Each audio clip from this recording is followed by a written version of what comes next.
Welcome to the Black Belt Business Podcast. My name is Matthew Brenner, and today I'm with Melody Johnson, and she is the founder and CEO of SKILLZ, a child development program for martial artists, for them to be able to help their kids become the best version of themselves. So thank you so much for coming today. Oh, that was a great introduction. Thank you.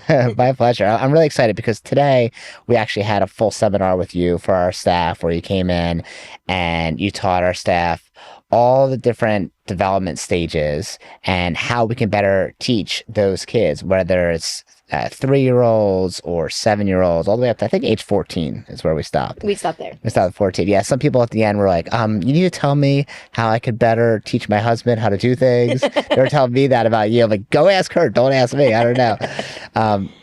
So, yeah, we're really excited to have you. And when I was sitting there listening, I've taught 3-year-olds since I was a young teen, right? Since I first did a leadership team teaching martial arts. So I feel like I'm pretty good at it naturally.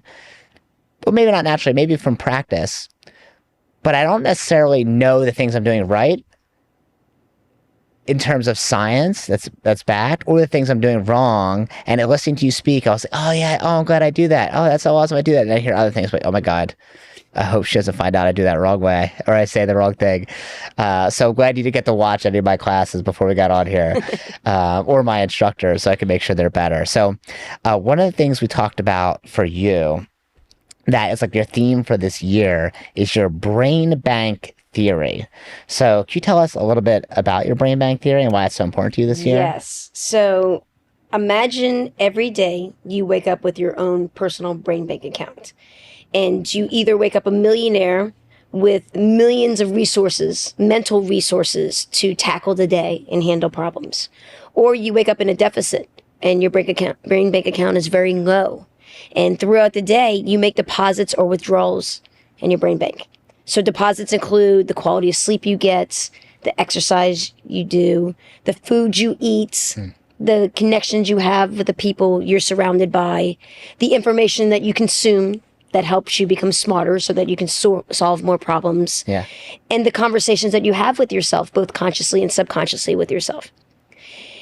And the withdrawals are also made out of your brain bank every day, and that includes the lack of adequate sleep and exercise you have, the foods you eat, the lack of knowledge you have to solve problems, the friction and arguments you have with the people you're connected with, and also the conversations you have with yourself, both consciously and subconsciously.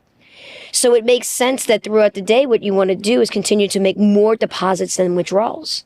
Because the more withdrawals you make, the less your brain bank is, and the less you have to connect with people and to solve problems and to be the best version of yourself. And the brain bank isn't what you have in your actual brain bank account. So there was a study that was done with a lot of prominent doctors and lawyers in Chicago, millionaires. And they did this interesting research and discovered that a large percent of them were divorced. And the reason why is because their jobs were so taxing that by the time they got home, they didn't have the mental fortitude to be a good spouse or be a good parent. They would engage in arguments because they were short-tempered because their brain banks were so low. Or they didn't have the time to play with their kids because they were exhausted. And that's what led to these divorces. So again, it makes sense that you want to make deposits physically, intellectually, emotionally, socially, and even spiritually into your brain bank. So you want to get good sleep. You want to exercise, eat right, learn, love, grow, and pray every single day. So that you not only have a high brain bank for yourself, but you have it to change the lives of others around you, especially when it comes to the people that I work with, which are child development experts. So if they go into a facility where they're working with children and their brain bank is low, behaviors are going to be much harder to manage. They're going to be short-tempered. They're going to be frustrated a lot easier. So it starts with yourself. But then let's think about, for children, their brain banks. So whether you're a listener and you're a parent, a teacher, or a coach, children also wake up with a brain bank every day. Some wake up as millionaires with lots of mental resources, and some wake up broke. And a lot of that is determined on their environment that they're in.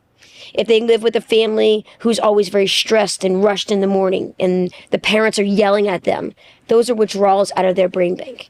My son, as I mentioned earlier today, he wakes up a billionaire. and he goes to school a billionaire because I make sure he gets adequate sleep. I make sure he eats a hearty breakfast. I connect with him. I play with him. I don't yell at him. I don't rush him. When he has anxieties in the morning, I help him work through those in a way that when he leaves my house, his brain bank is really high, so that he has what it takes to go to school and thrive. So think about a child when they have their brain bank, whether they're a millionaire or they're broke, then they go to school. And they have all these stresses and rules with school. And all of that makes withdrawals from their brain bank. And then they have peer pressures and bullies. And there's more withdrawals. And then just the rigors of sitting in a chair for 6 hours a day, those are withdrawals. And then some kids have to get on a bus and go to an after-school program till 5 or 6 o'clock in the evening, where there's more rules and regulations and more withdrawals. Some kids do after-school sports, like cheer, dance, soccer, flag football, which my son does, or martial arts. And if those coaches don't have a good brain bank, a high brain bank, or they're not trained adequately enough in child development, there's going to be more withdrawals made. So the question is where do the withdrawals stop? But more importantly, where did the deposits happen? And that's where, as martial arts instructors, which is who I specialize in, and parenting, this is where we come into place. Our goal should be to make more deposits into a child's brain bank than withdrawals. And it's not shielding them from withdrawals, because withdrawals are important as well. But it's about making more deposits and withdrawals so that when you make those deposits, they have the mental fortitude to solve those withdrawals, solve the problems that those withdrawals cause, or handle those problems from withdrawals. So would you say withdrawals are like a price you pay to have more deposits, or there's like two separate things? Two separate things. Okay. Two separate things. And if you're going to put more deposits into your child's brain bank account, what are you doing? Like besides, I guess, eating healthy or making sure they're not rushed in the morning? Connection is number one. So I have a parent skills program, and the number one skill of a parent is to build connection with their child. Okay. So many parents come to me and just the simple thing like, my child won't listen at home, is because they're not connected. So I'll ask them on a scale of 1 to 5, 5 being very well connected with your child, where are you? And then they say, well, what do you mean? And I say, here's an example. Like if you're in the kitchen and your child's in their bedroom on their iPad and you yell, Van, it's time for dinner. On a scale of 1 to 5, I have zero connection with him in that moment because I'm all the way in the other room. So it makes sense that he might not listen to me. He probably won't listen to me because he's not connected. So just the simple fact of walking into his room, getting down below his eye level, that's important, touching his arm, looking him in the eyes and saying, hey, buddy, it's time for dinner. Now on a scale of 1 to 5, I'm at a 5 as far as connection. He's going to listen to me because we're connected. So when we're talking about making deposits in children's brain banks, number one is connection. And if you're a martial arts instructor or a coach, be so excited to see them when they walk in your door and make that connection. I'm so happy to see you. I can't wait to learn with you and grow with you. The minute a child is in your presence, you're either going to make big deposits in their brain bank or withdrawals. Like, so if you're the kind of person where they come in, they're like, hey, take off your shoes and put them over there and come over here. Do your homework, get ready for karate. Yes, right. And you're putting pressure on them. That's going to be more withdrawals. That's what withdrawals. So is this the same thing you do with like a loved one? Like, act super excited when they come in, like deposit as many things as you can? Absolutely. Yeah. So again, this is a theme that's going to carry throughout 2024. I just started this theory of brain bank this year, and I spoke at the E3 event on it. So right now, I like to practice what I preach. And so now my priority is everybody who I come in contact with, I want to make deposits into their brain bank. Okay. And that's something you consciously think about each day? Like, how am I going to brain bank deposit for this person? 100%. Very cool.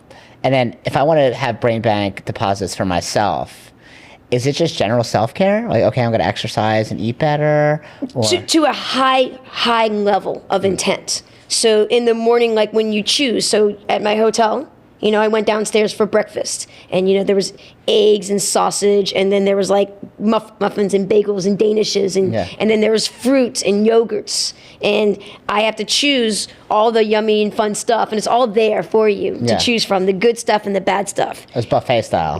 Buffet style, that's right? So it's hard. like, which foods here are going to fill my brain bank, that are going to give me the mental power to do the 2-hour seminar and then do a podcast.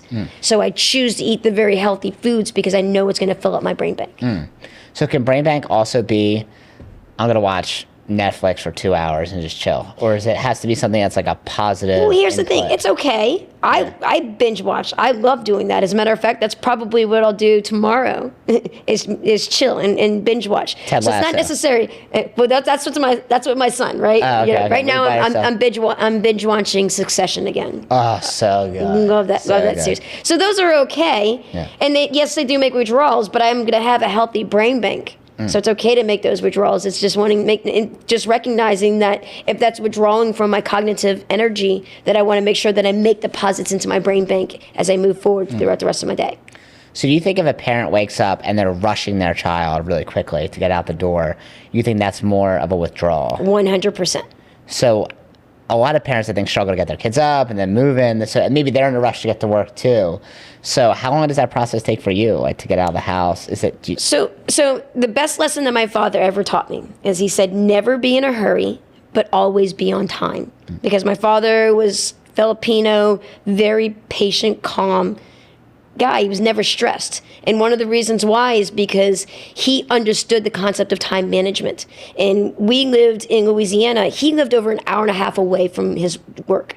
So for his commute. So he would get up like 3 hours before he had to go to work so that he can take his time, have his breakfast and his coffee, read the paper, get ready, and then commute to work. Yeah. And then he always said, if you're 10 minutes early, you're just 5 minutes late. So one thing with Van is we make sure that he gets up an hour before he leaves for school. Oh, wow. Okay. So I wake him up at 6:45. He's out the door usually at 7:45, 7:50. So he has a whole hour to go through his process of having breakfast, his patty time, his playtime with me, then getting dressed, brushing his teeth, getting ready, and going to school. So it's never a rush. Oh, wow. That's really, really cool. So do you try to set an example for him? Like, okay, I'm not going to be in a rush when I go places? You would never see me late for anything. Never see late You for will anything? always see, as a matter of fact, even from football practice, it doesn't start until 5. Van and I are there at 4:30. Okay, For a very football cool. game, I'm there an hour early. Is that something you grew up with, or you just developed that skill, you think? Well, I got it from my Yeah. father. So my father never wanted to be stressed. So I grew up with that, but it was always a lesson that I never wanted to be stressed. And I never wanted to be in a hurry or be in a rush. I like to be laid back. Even today you're like, well, we got to wait 20 minutes to get here. Yeah. It's like, no problem. Yeah. Well, it's because we were almost going to get here too early. Yeah. For me, I was like, I had it all planned, and we're like, okay, well, actually, we're going to have more time now. I'm like, oh my gosh, more time. What do we do? What do we do? What do we do? You're like, it's fine. Put your feet up, get work done. Even So like it's cool. the airport, I like to get to the airport like 2 hours before my flight. Yeah. Okay. way We're I'm gonna not- get there 5 minutes before your flight. You're gonna have to You're making withdrawals out of my brain bank. You start sweating. It's the worst podcast interview ever. So if let's say I'm just a parent, what can I do specifically for my child that maybe is like common withdrawals that parents make, but I can be more mindful and make more deposits instead? So what are like some typical things that you think parents need to do more of? Well, I think parents get a lot of things backwards when it comes to their children. So, for example, one of the things we discussed today in our workshop is the difference between an introvert and an extrovert. So an introvert, their sensitivity to stimulation, they have a higher sensitivity to stimulation, and extroverts have a lower sensitivity to stimulation. So introverts don't like to be pushed out of their comfort zone. They don't want them to raise their hand and answer the question because they're sensitive to that. And extroverts need it. So parents of introverts always are trying to do the opposite and push them out of their shell.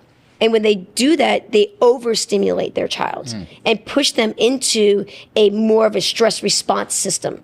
So when introverts are pushed out of their comfort zone, their amygdala kicks in, which is this downstairs part of the brain, the security guard. So then their body goes into this fight, flight, freeze, or faint, the stress response. So they're overwhelmed. So then their prefrontal cortex doesn't engage, or it's less engaged. So then they make more poor choices and they get more stressed.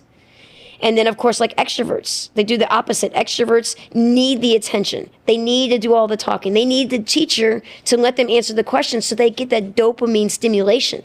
And then we do the opposite. We say, oh, no, put your hand down. Or, oh, no, you need to calm down. Or, oh, no, you need to stop talking. Or when they get home, they have the zoomies because they didn't get that stimulation. And it's like, you need to slow down. So they go against their core nature. And a lot of parents get that wrong. So how do you figure out if your child is an introvert, or maybe they're just shy and need some confidence? Or how do you figure that out? That's a great question. So that's parent skills number 2, which is attunement. So be very attuned to your child's core nature. Be attuned to their developmental needs, where they are in their stage of development. A lot of the mistakes parents make is because their expectations are outside of the child's stage of development for what they're capable of doing, what their brain's capable of doing, what their body's capable of doing. Be attuned to your child's likes and dislikes. You know, one of the things that I know about Van is he does not like the heat. Go figure, we live in Florida, right? And we play outside and we have a boat. Well, that's why you got a pool. Right, exactly. Yeah. So when we go on the boat, especially during the summertime, Van whines and complains because he doesn't like the heat. So I'm attuned to that. So we bring the cool towels, and I bring water guns and extra bottles of water that I can pour all over him, and I keep him cool while we're on the boat. That's not being a spoiled kid or spoiling my child. It's being being attuned to his likes and his dislikes and working with it accordingly. So if I'm attuned to my kid's child likes and dislikes, am I comparing it to a list of what extroverts like and introverts like, and then figuring out which one they're in? Like, how am I, or am I taking like an online quiz? Like, so besides just being attuned, 'cause some parents still might not know which one they fall into. Sure. Right? Because you could be confident and outspoken and be an introvert still, right? Well, yeah, absolutely. But here's the thing, is that parents spend more time trying to focus on the negative and trying to control their child versus trying to empower them to make choices on their own, to regulate their emotions. You know, we spend so much time controlling children when they have outbursts, when they have tantrums or meltdowns, and saying, stop having that tantrum, stop having that meltdown, like it's a switch that the kids can control, and they can't. And then we want children to regulate their own emotions, and we can't regulate our own emotions. And one of the reasons why most people can't regulate their own emotions is because growing up they weren't allowed to. So even if you don't understand if your child's an introvert or extrovert, teaching them how to cope with their personalities. So if Van walks into a birthday party and he goes, yeah, mommy, I don't really feel very comfortable in this environment, I'm not going to say, well, too bad, we're here, go, and push him out.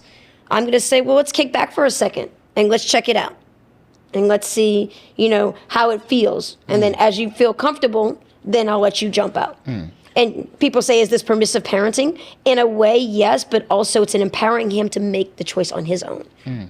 So would you say the same thing about having a child try a new food? Like, okay, you don't have to eat it, but you at least have to try it. And if you don't like it, spit it out. Would that be kind of the same thing? Let me ask you a question. Yeah. Do you have foods that you don't like, or maybe foods that you probably freak you out? Olives are gross. Huh? Olives, right. Okay. Gross. But if I say, listen, this is a new type of olive, just try it. Would you try it? I probably would. I like trying new foods. Even and I'm exotic okay foods like bugs and stuff like that?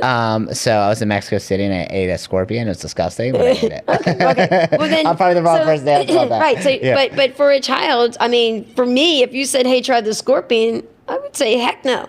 Yeah. As a matter of fact, I got in trouble when I was in Seoul, Korea. Yeah. We were part of the ATA World Demo Team, and we were at this banquet, and the Eternal Grandmaster H.U. Lee, when he was alive, came up to me.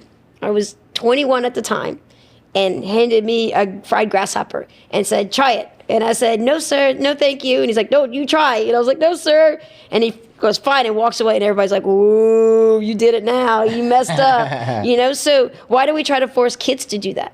Well, how do you get them to try new foods then? Well, then you find out what motivates them to want to try it. So, for example, with Van, he likes, one of his love languages is gifts. Okay.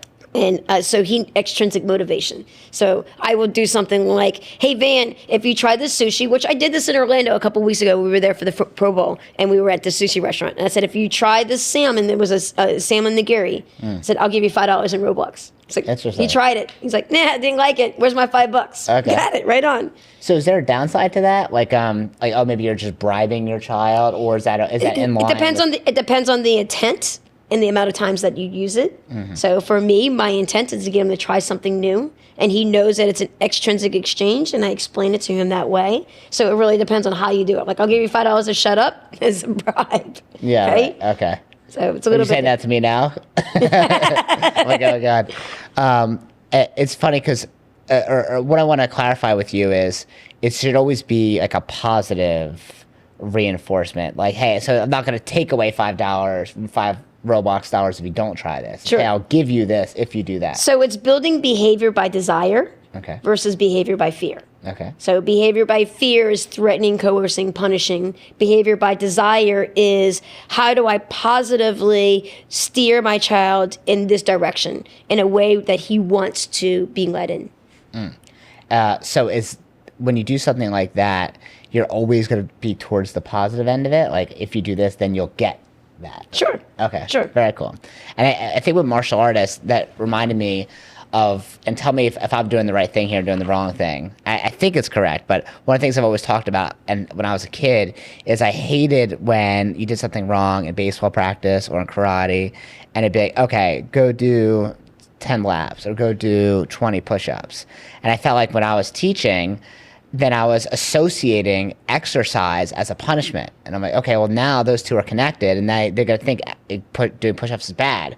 So we try to do the reverse. Like, okay, if you're the first one to finish your 50 kicks, you get to do 10 push-ups. And it's like a positive association. So am I in the right idea there? Is that in line with what you're thinking, or is that wrong? That's an interesting one. Yeah. I've never I'm heard not sure. that. I would look at it like, okay, you're just trying to fool me here, and, Okay. you know, and I see where Well, trickery is one of the things you talked about, right? Trickery, in my sense, is a focus challenge. So focus trickery is like challenge. listening and not being tricked by the words that I say. So an example would be like the hierarchy of intrinsic motivation with exercises. Okay. And there's two different ways that I can answer this. So we can talk about first enjoying exercises, and then the pitfalls of attaching exercise to a punishment. Okay. So for example, if I was going to tell my kids, I want everybody to do 50 push-ups, you know, only the high-level thinkers and the ones who love push-ups are going to be excited about it. And everybody else is going to go, oh, I hate push-ups, this stinks, and those are withdrawals made, right? Okay. But if I said, okay, everybody, you're going to do push-ups, and you only have to do 10. But if you want to be a black belt, I want you to do 20. But if you want to be a master, I want you to do 30. But if you want to make me proud, I want you to do 40. But if you want to make yourself proud and challenge yourself and put yourself at a very high level thinker, which most kids your age don't do, give 50 a go. And now what happens is a lot of them, the ones who want to try 50 push-ups, now they're doing it by desire. They're like, I want to give it a go. I want to be a high level thinker. I want to make myself proud. So as they're doing those 50 push-ups, it's deposit, deposit, deposit, deposit. Versus the other of just saying, just do 50 push-ups. The ones who don't like push-ups, it's withdrawal. Why do I have to do 50 push-ups? When you choose to do it, then you're adding deposits in there. You with me on that? Yeah, absolutely. So then, and I'm sure a lot of people ask this type of question is, okay, so then how do you push kids to go, to try harder? Maybe some kids need some, like, okay, you can do 10 more, right? Or is that the wrong way to do it? So again, you know, if you try that task in class and you have 20 kids and 15 of them give it a go, right? Because usually most of the kids will, especially if you are already a high level instructor and they want to make you proud and you already have making deposits in their brain. You have 5 who don't. Those are the ones who have an empty brain bank. So I'm not going to try to say you can do 10 more and continue to make withdrawals out of your brain bank. I'm going to switch gears and find other ways to add deposits into your brain bank, knowing that you're right now depleted. Because the goal is not to have you do 50 push-ups. The goal is to empower you to do those 50 push-ups. So you're giving the kids also options of, like, if you want to do this, then do this. If you want to do this, then choices. Absolutely. Because when you choose, number one, they practice their executive functioning in their prefrontal cortex to learn how to make choices, right? And then also it stimulates your dopamine, your anticipation of reward, and your serotonin and satisfaction that I made a choice. Okay. And then let's say it's a choice each day to go to flag football or not for Van. If he said one day I didn't feel like going that day, how would you handle that? Well, I would figure out why. Okay. Which it's not going to happen with flag football, but it does happen with soccer. Okay. Okay, so flag football is, as a matter of fact, we just had championships yesterday. Next season doesn't start until March 30th. I already put in my app who wants to keep practicing on Wednesdays and Fridays, and everybody said they want to keep practicing. Okay. Where most other sports and activities, the kids are probably be like, oh, I'm so glad I don't have to. And Van, Tuesdays and Thursdays, there's soccer practice, and they're very hard to get him to go. Because he doesn't like soccer. He doesn't like the soccer practices because his coach is one of those coaches who, when kids goofs off, they all get laps. So most days he comes home and says, I don't like soccer, and this is why. And I explain to him, and I say, I understand. I said, that's why mommy does what she does, is because I'm trying to teach coaches how to add more deposits into your brain bank than withdrawals. Sure. But you are going to be faced with people who they only know how to make withdrawals out of your brain bank. So when you go to soccer, yes, there are a lot of withdrawals, but just so that you know, when you come home and withdrawals are made and you feel that way, I will be here to add more deposits into your brain when you get home. So then I said, you want to do some football trivia? And he said, yes, ma'am. Yes, mom. Yes, mommy. Let's do it. And then we went into football trivia. And this is exactly what happened Thursday night. So you'll kind of tell him, hey, when you get home, I'll give you more deposits. Yes. So you should keep on going to soccer. Well, he knows that. So he knows now soccer is going to be withdrawals, but he also knows that I am aware of that, so that when he does come home, he can anticipate those deposits are going to be made. And he will communicate with me and know that I am ready for him. So if he comes home, soccer was not fun, I want to play, yes, sir, let's go. And I think in terms of energy, I had a recent talk with one of my teammates who is an instructor at one of the schools, and we didn't use the word deposit or withdrawal. We didn't have that vocabulary, but we talked about what's energizing in the job, like what's something you do that gives you energy, what's something that depletes it. And one of the things we talked about was he really didn't like doing some of the computer work. So we were setting up programs to connect with schools and daycares, and he had no issue conducting workshops for schools and daycares, like teaching the classes, making the connections, loves it. That is energizing. But the setup for it, like, all right, here's how you set up the spreadsheet, here's how you get a contact, here's your information, that part took away his energy. And that was really enlightening to me, because to me, I was like, oh, who cares? You just fill out the spreadsheet. And then to me, all the classes you teach and all that stuff, that's a little bit more draining. Because that requires more energy from me to the students, as opposed to just, spreadsheet, who cares? But it was really, I think, very similar to what you're talking about. What's going to energize you, what's going to make you happy, and what's going to be draining, and try to balance that as much as you can, because some things are going to be withdrawals no matter what. Sure, exactly, right? Exactly, and knowing where the withdrawals are, and again, it's not shielding you from withdrawals. It's being mindful. Okay, here are where the withdrawals are made. So first things first, I want to make sure there's enough deposits in my brain bank so that when I have those withdrawals, I have the gas. Or the energy to do it. And then also being mindful of, once these withdrawals are made, I'm going to make more deposits to get my brain bank back up. And that's where some people also, they exhaust themselves, they overwork themselves, and withdrawals are made, and then they don't make those deposits, and that's where they get burnt out. So how do you make sure your wife's deposits are in a really good spot? Is that like also time, like connection? Is that the same thing? 100%. We spend a lot of time with each other. I have a family first mentality. My business family balance is always usually 60-40, 60% family, 40% business. So as a matter of fact, as much as I love doing these seminars and doing the seminar this morning, I spoke for 6 hours yesterday, 2.5 hours today, and then this podcast interview, it's still a withdrawal in the sense that it drains my energy. So the next 2 days are deposits. So Jill and I already have our game plan. We're going to go to Vinoy. We're going to hang out at the pool, and we're going to get serviced all day at the pool tomorrow at the Vinoy. And then on Tuesday, we're going to take the boat out. So you kind of have in your schedule something planned where you're going to be able to recharge in advance. Absolutely, knowing that those are deposits for me, and also they're known deposits for Jill. So each week, it's where are the deposits being made with each other in our relationship, whether it's going out to dinner, it's going to a concert, it's binge watching on the couch, those types of things. So do you know everyone's in your family's love language? I do. Okay, what's your love language? My love language... Believe it or not, my love language is words of affirmation Okay. and service. Acts of service. Acts of service. So I love when Jill spoils me and makes. So I love to cook dinner, but Jill goes to the store and gets all the groceries. She does like the laundry and she takes care of the house. And I'll get home from being at the office and you want me to make you a snack. Those types of things. I love that. And then of course I love her constantly saying how proud she is of me and what I'm doing and just constantly affirming that I'm on the right path. Very cool. Yeah, I'm more acts of service, I would say, for sure. Like if you... He wants to be pampered. Yeah, she knows.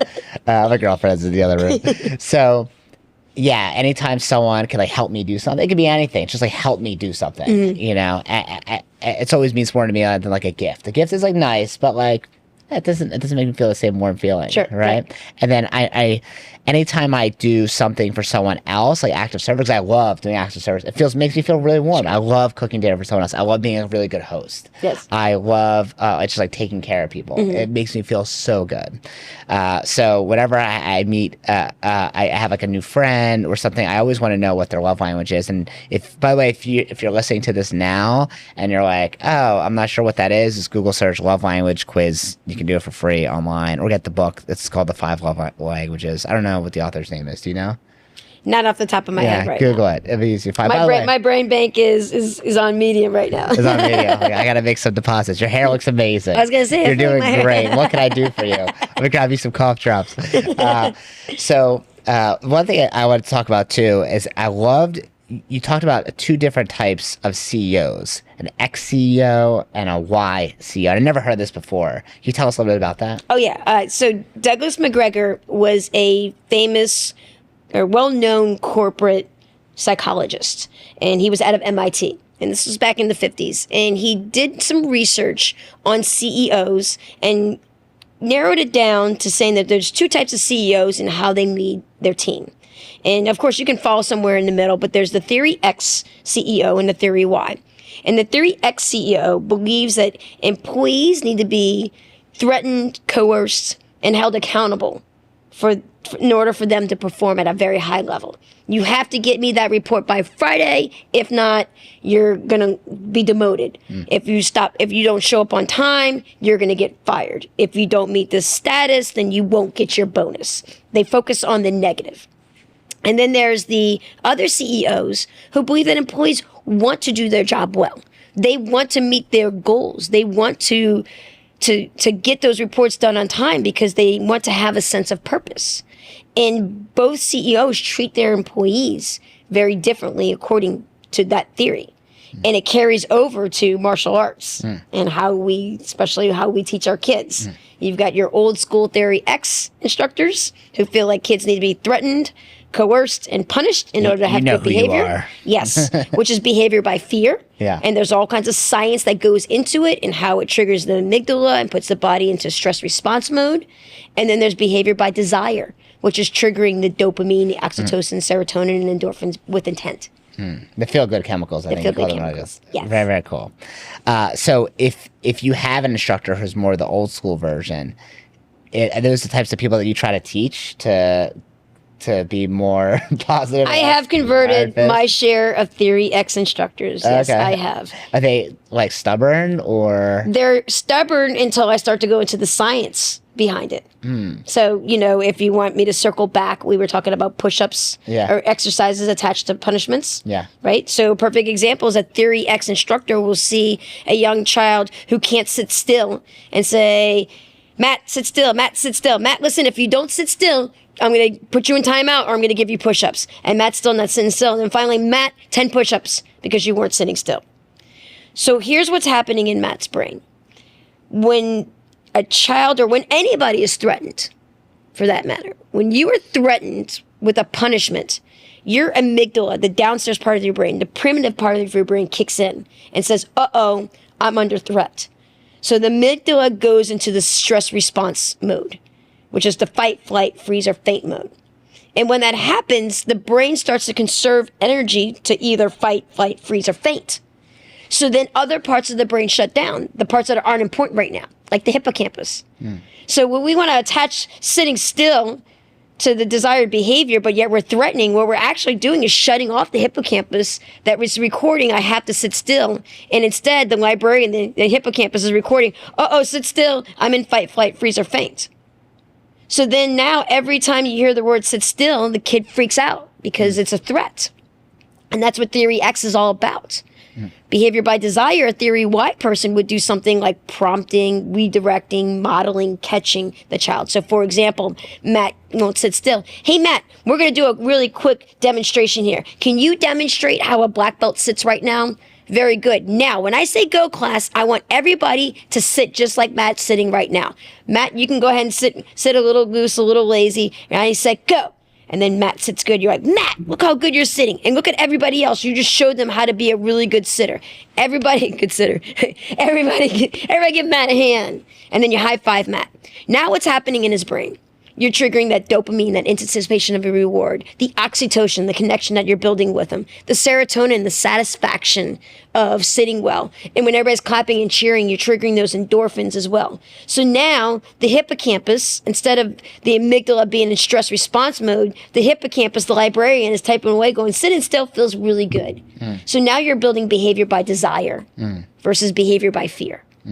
That's really wonderful. I love that. Thank you for sharing that. You're welcome. So if you're watching someone coach, let's say your son's soccer team, do you sit there and just like cringe and go like, how do I watch this? Because most people don't know what they're doing. My wife sits there and goes, sit still, be quiet. She just like hold you back? Yes. So funny story is my son wanted to play flag football. So when he was 6 years old, we signed him up. And sure enough, it was a volunteer dad who didn't know anything about child development. And he yelled at the kids and punished them. And every game, my son had a belly ache. And what I mean by belly ache is his serotonin levels were so depleted, because serotonin comes from the gut, that his belly hurt because he was so nervous to play and get yelled at that he didn't like it. And I said, you know what, buddy? I'm going to take over your team. And I'm going to coach next season. And I coached my son's team the next season, and we got second place for the year. And then I coached the next season, and we won the championships. I was the first female coach in over 40 seasons to win the championships. Yeah. So we're into season number 7. We've won the championships 3 times. Wow. We lost yesterday because I wasn't there. But still, second place is amazing. And it's not because I cherry-picked our students. It's because I know how to build behavior by desire. And again, those kids, they want to practice still. They love it so much. And when kids love what they do, they perform better. So does that other coach still help? Is he like your assistant or no? His son was on the other team that beat us yesterday. Oh, no. He's probably like, that SKILLZ ladies whip beat. Yeah, he's actually my homie now. And his son also plays soccer with my son. So, I can't blame him because he doesn't know any better. Of course, yeah. So it wasn't him that was the problem. That I understood that he didn't know, and that's why I wanted to take over. And it's cool because I've inspired a lot of the other coaches to teach the way that I do. As a matter of fact, one of the coaches on the other team hit me up the other day and said, I would love to take you to lunch when you get back in town and pick your brain on how you coach your team, because I'm reading everything you're doing on social media, and I want to utilize some of that with my team and my son. That's really cool. It's very cool. So when you are building behavior by desire, right? If you're going to teach that and make that a theme in your martial arts school, if I go back to my martial arts school, on Monday or whatever, and I'm going to say, okay, guys, here's how we're going to do this. What's like the first easiest thing I could implement? Well, first thing is make sure that you understand the developmental needs of your kids. Because a lot of times the expectations for the instructors is not aligned with their stage of development. So I would educate my team on the stages of development so that they know what to expect and what not to expect. That's the first thing, because that's the easiest way to curb a lot of the stresses that instructors have. The next thing that I would have is I would study collective principles that build positive behavior. So, for example, I wrote a teaching skills program, and it's 8 different skills that build behavior by desire, and each one is designed to trigger at least one of the feel-good chemicals, one of the dopamine, the oxytocin, the serotonin, and endorphins. For example, the trickery part. Okay, cool. Can you explain the trickery part? So trickery basically is when it's a focus drill. So when kids, kids don't focus, trickery enables them to focus. So, for example, in 3 and 4-year-olds, they don't have good focus because they don't have an established vocabulary. So if you want them to be good listeners, you have to practice teaching them how to listen and do it in ways that are fun. So I might say something like, okay, kids, when I say go, I want everybody to stand up. And I go, on your marks, get set, banana. Or on your marks, get set, hot dog. And then on your marks, get set, go. And then they hear the go. So it's teaching them how to focus and teaching them how to listen. And it's fun. It triggers that oxytocin, that dopamine, that anticipation of a reward. And that's just one fundamental example of building behavior by desire. So if you have a bunch of 3 and 4-year-olds and, they're not focused right now, you would do that. Okay, guys, when I say go, let's see the first person, feet together, hands by your side. Ready, set, banana. And then you trick them. You're like, oh, I tricked you guys. Ready, set, go. And then all of a sudden they want to stay in that attention. Now all of a sudden they're refocused to you versus saying, if you guys don't sit still, everybody's getting push-ups or everybody's running laps. So what age is that most effective? For trickery? Yeah. I did it with the adults today. I mean, obviously, it's the most fun in your 6 and under groups, but it's effective in every age group. So is that something that you use with your son to get him to do things, or is it just like a fun thing to get someone to focus? Oh, heck yeah. We do it all the time. Okay, I like doing trickery with Van all the time. I heard I would say a negative example of this. Like what you said is obviously very fun and positive, reinforcing. And this just really broke my heart, where we had a student who came in and the grandma is in charge of this child. Well, not totally in charge, but the mom is involved too. But one of the things she said is this child had a very young mom. It was a high school mom, right? And she used ghosts and monsters as ways to motivate the child to do things. So, hey, you better go to bed right now because the monster's going to get you. Or you got to go brush your teeth because there's a ghost. Yeah, and it's so disheartening to hear because now the kid is terrified of the dark, terrified of his closet, terrified of his bed, terrified of all these things. And the mom, it was a young mom, didn't know better, right? And I'm sure that she took no classes on how to be a parent. She didn't take the SKILLZ program, right? She's not in the Facebook group. So now it's okay, what can we do to best help this child unlearn all these things that he's been exposed to? So you listening to that, what could our team do, you think, best to help this child to fill his brain bag, give him more deposits, and reverse some of that damage if possible? Well, first things first, neuroplasticity is a thing. And especially in children. So their brain is learning, growing, and developing. So you can teach him to unlearn that through constant triggering of the positive behaviors and focusing on more positive experiences in his life, right? Because the problem is that the human brain can't not focus on the negative. And I got this from a Simon Sinek seminar where he said, don't think of an elephant. Yeah. Are you thinking of an elephant? Yeah. Right? And so you can't help but not think about that. Right. And pilots know this, and professional skiers know this. So professional skiers don't go down the mountain and go, don't hit a tree, don't hit a tree, don't hit a tree, because they're going to hit a tree. Yeah. So instead, the skier does follow the path. And all they do is look at the path. They even say if there's an accident that's happening, you don't turn your wheel and look at avoiding the accident, you look to where you're going, right? So for this child, focusing on the positives and not focusing on the negatives and constantly encouraging the positive experiences and the positive feelings. And sometimes even a positive experience is awareness of the negative. Right? So awareness is the number one emotional intelligence skill that you can empower a child with, being aware of their own emotions. So if a child says, I'm afraid of the dark, and saying, okay, what are you afraid about the dark? I'm afraid there's a monster that might come and get me. And if the monster shows up, what are you afraid of? I'm afraid the monster might hurt me. And how would that feel? That would be very scary. I don't blame you. I would feel the exact same way if a monster showed up as well. And just the recognition and the acknowledgement of that helps regulate the left hemisphere and the right hemisphere of the brain. The logical part and the emotional part start having a conversation. And that conversation alone develops more positive neurotransmitters in their brain.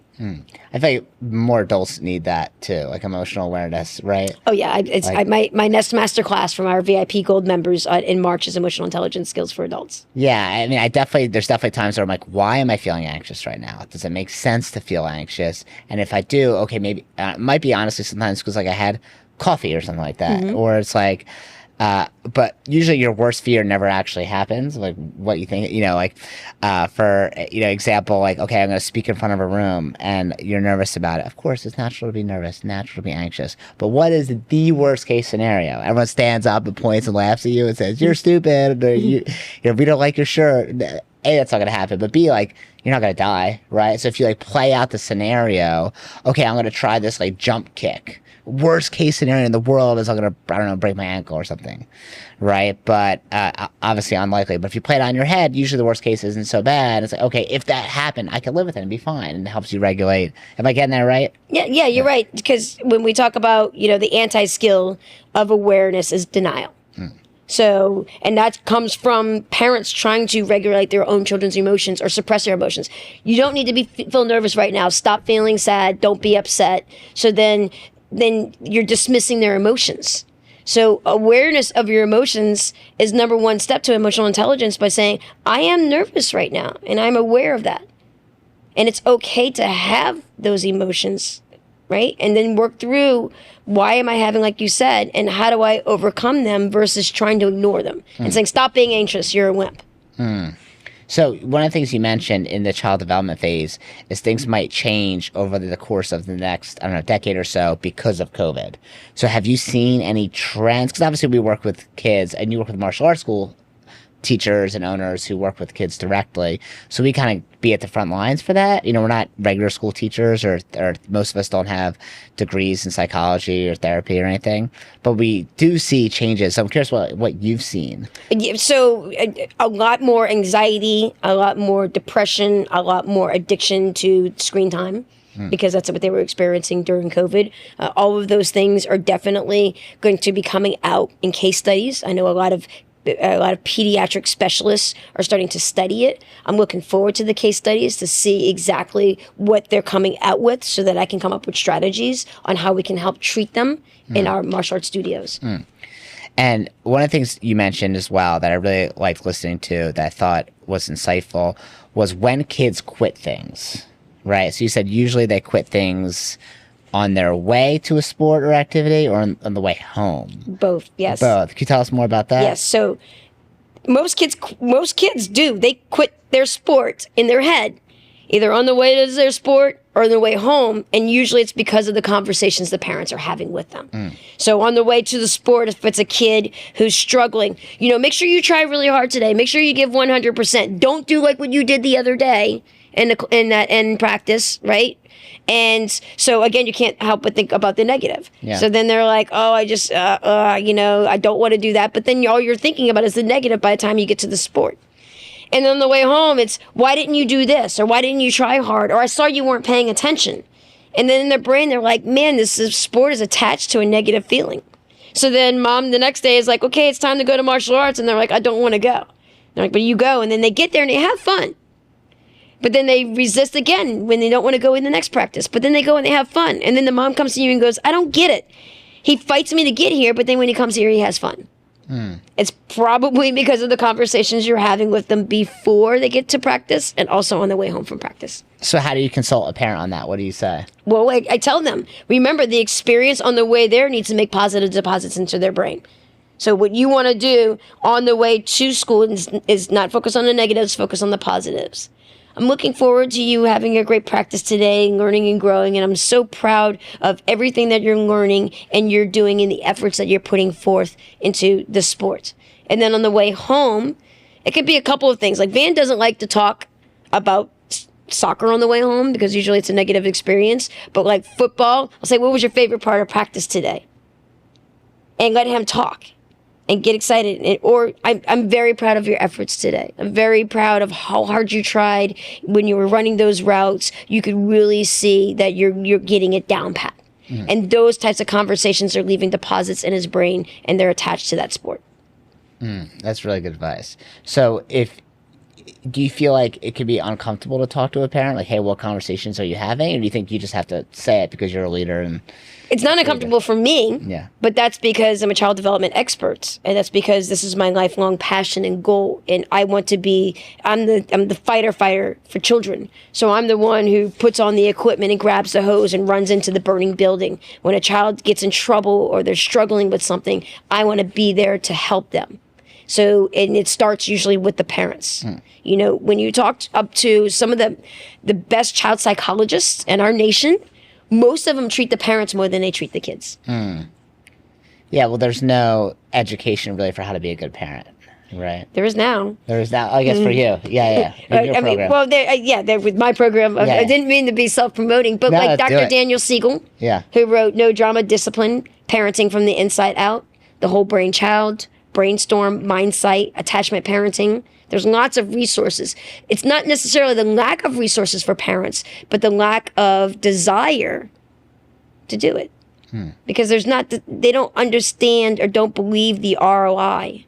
And sometimes parents don't want to admit that they need that help. Yeah, they just do what their parents did to them and repeat Usually that it's a cycle. generational situation. So do you think that's something that should be required? Like maybe that should be? Yeah, if you're going to have a kid, just like a driver's license, you should take a parenting course. 100%. Like you can't walk out of the hospital with the baby until you take this course. Yeah, I think it'd be awesome. Maybe not make it where it's like a negative association. Like if you don't do this, then you don't get a license to have a kid. Yeah, there I go, making withdrawals. yeah. But it could be like, oh, maybe you get access to a tax incentive, Yeah, right? Or love it. something. Yeah, Heck yeah. that's like, okay, we're going to get more parents to raise their kids better. So we're going to have fewer kids. I always love the quote from Frederick Douglass. He said it's easier to build a strong kid than to fix a broken man. Yes. Right. Where's the camera at? If you take the Pediatric Ninja Specialist course by Melody Johnson, you get a $7,500 tax credit. Yeah. Let's get the senators and let's get that out there. yeah. Exactly. Come on, get on it, guys. Okay, so the other thing I wanted to talk about, which is really interesting, that you brought up was a child, let's say, I think it was a kid who cursed in high school, or I don't know what school he was in, but he cursed, and he got in trouble, and he got suspended. And there was a bunch of controversy in the martial arts Facebook group kind of about that. And you came in with your child development expert hat and your firefighter outfit. And you're like, you guys are all wrong. So you just sprayed everyone in the face. So tell us a little bit about that story and kind of what So a guy posted in one of the Facebook groups that he has a LIT member, which is a leadership and training member, who just got his leadership jacket. And he just got suspended from school for using highly aggressive, violent words towards another child. And he said, so now what I feel like I need to do is take away his leadership jacket because he can't be a leader at our school if he's getting suspended and using foul words.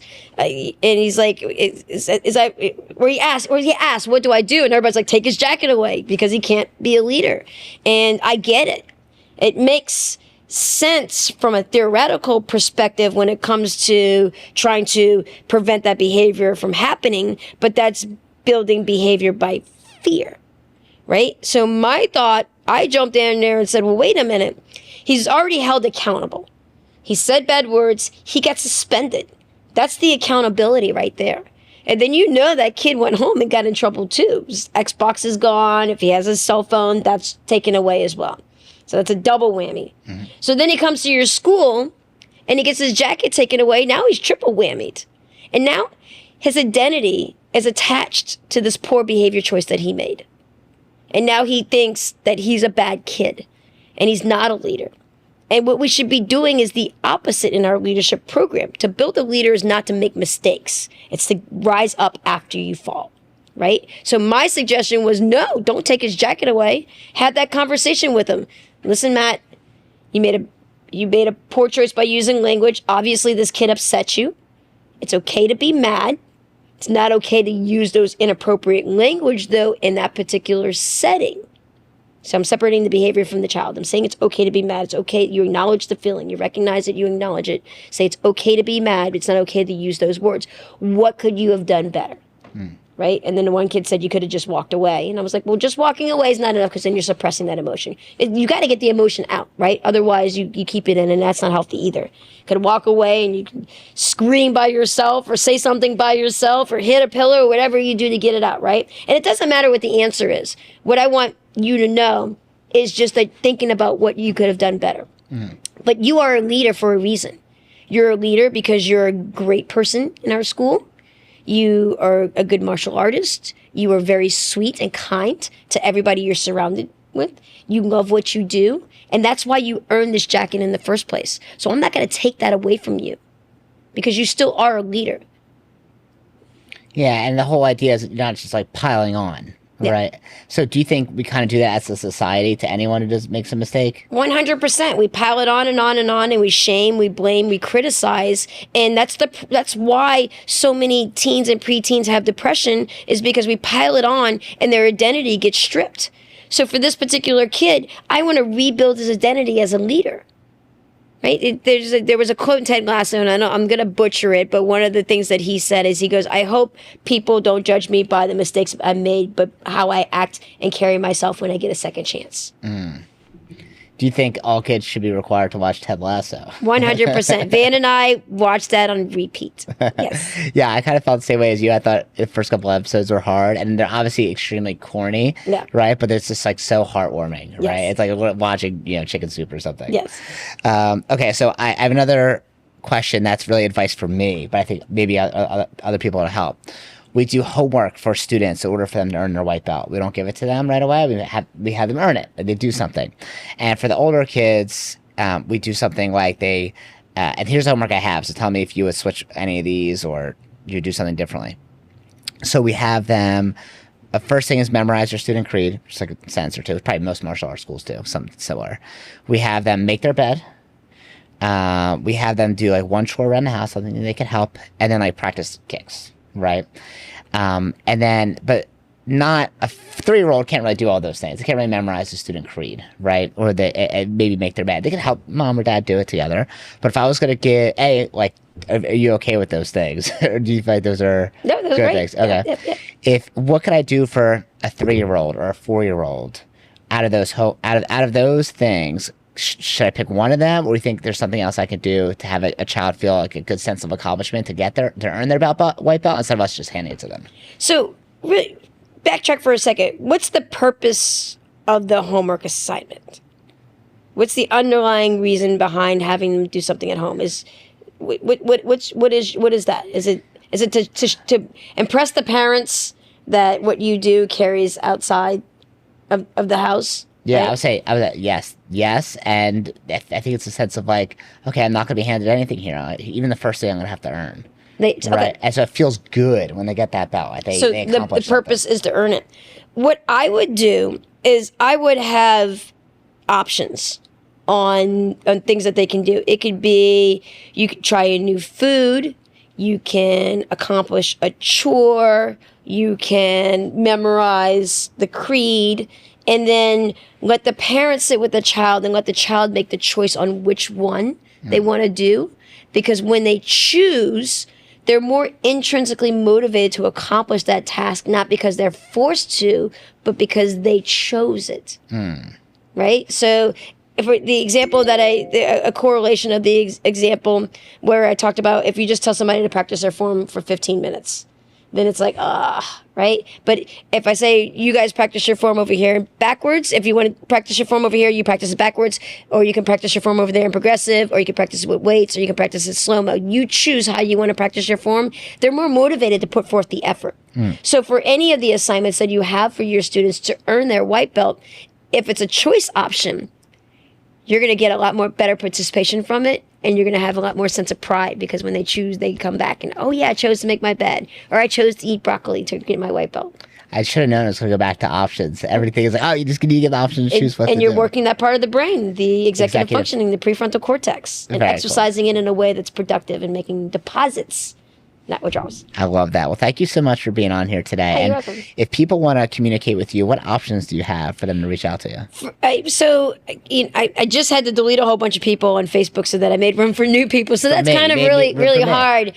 But if you search me on Facebook, Melody Johnson's Free Skills Tips Group, we have over 7,000 people. And that's a great place to connect with a network of like-minded people. But if you wanted to have specific questions, email is the best for me because I have a very good organizational system to track all of the emails that I have coming through. So you would email me at melodyjohnson@skillsworldwide.com.